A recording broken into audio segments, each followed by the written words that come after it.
Bonjour et bienvenue dans cette vidéo où aujourd'hui je vais parler du harcèlement. Réfléchir avant d'agir. Parlons clair, parlons vrai, soyons directs.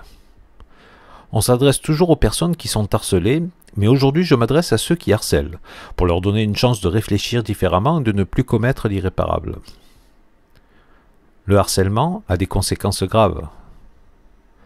Le harcèlement est un acte de maltraitance sur autrui.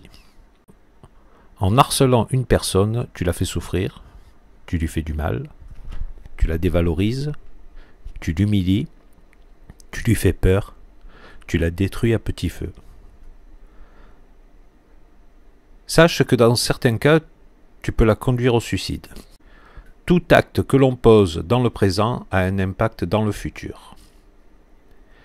Réfléchir avant d'agir, c'est se poser les bonnes questions quand on a l'intention de nuire à l'autre. Prendre conscience des conséquences que cela peut avoir sur l'autre, mais aussi sur soi. Tu auras sur la conscience ce que tu as été à ce moment de ta vie et tu devras le porter toute ta vie. Même si tu changes à l'avenir. Qu'est-ce que tu veux devenir plus tard? Qui tu veux être? Quelle image tu veux que l'on garde de toi? Un jour, tu seras peut-être parent à ton tour. Accepterais-tu que ton enfant subisse les actes que tu commets sur cette personne? Comment vivrais-tu si on te reconnaît comme étant une ordure, quelqu'un qui a maltraité une autre personne quand tu étais plus jeune? Quand tu as cette force dominatrice, sais-tu que la plupart de ceux qui te soutiennent, cautionnent et te suivent le font parce qu'ils ont peur? Peur de subir les mêmes souffrances s'ils te contredisent. Peur d'être rejeté à leur tour, des peurs qui ne témoignent pas de l'affection ni de l'estime, mais simplement par peur de devenir à leur tour victime de tes actes. Ils ne reconnaissent pas en toi un caïd ou un modèle. En grandissant et en prenant de la maturité, tu comprendras le réel impact de ce que tu as fait. Et si cette personne que tu fais souffrir vivra avec ses souffrances, toi tu vivras avec au fond de toi que tu n'as pas été quelqu'un qui a agi avec cœur et que tu as été quelqu'un de mauvais durant cette période de ta vie.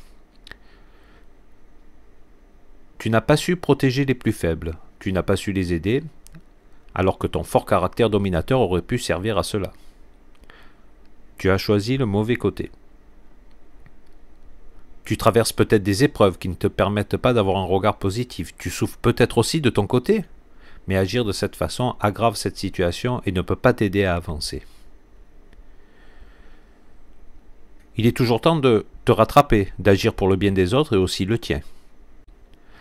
Voici une histoire qui te permettra de comprendre que de se projeter dans le futur peut nous faire réfléchir sur nos intentions, à commettre des actes dans le présent et sur leurs impacts.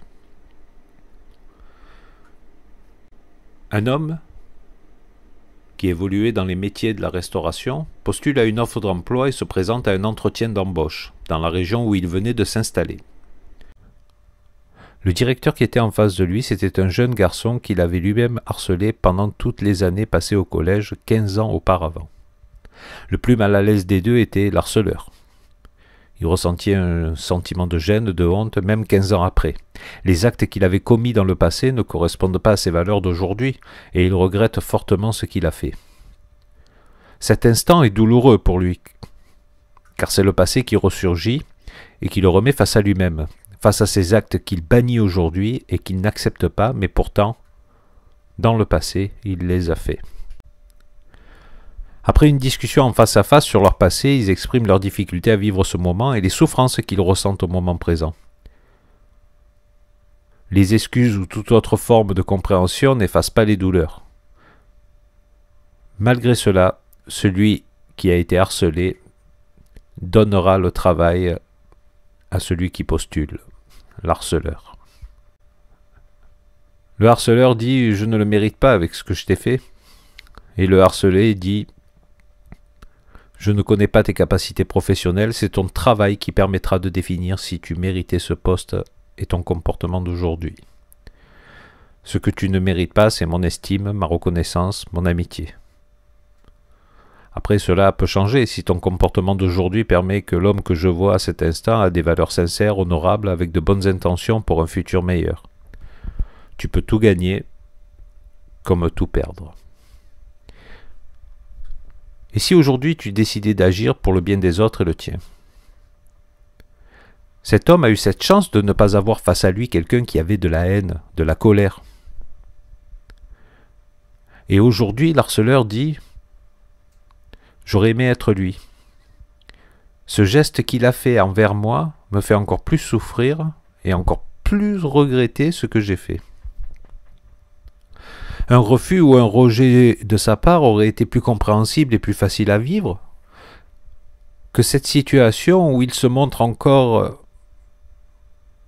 en tant qu'homme honorable, avec une bonne image de lui, face à moi qu'il est pourtant harcelé et qui ne sait pas quoi faire pour me faire pardonner. Nous avons tous deux loups en nous, le bien et le mal. À toi de décider celui que tu veux nourrir. À chaque fois que tu agis d'une mauvaise façon, que tu te comportes mal, en plus du mal que tu fais autour de toi, tu te fais du mal, tu te condamnes, tu te détruis toi-même. Si les personnes que tu harcèles ne méritent pas de subir le mal que tu leur fais, car tu ne connais pas toute leur vie, leurs souffrances, leurs épreuves, comme ils ne connaissent pas les tiennes, tu ne mérites pas de te faire du mal en ayant un comportement qui a et aura le même impact sur toi. Tout ce que tu fais chaque jour a un impact sur ta vie, la vie de ceux que tu harcèles, aussi bien au présent que dans le futur. Réfléchir avant d'agir, c'est se poser les bonnes questions. À toi de choisir celui que tu souhaites devenir.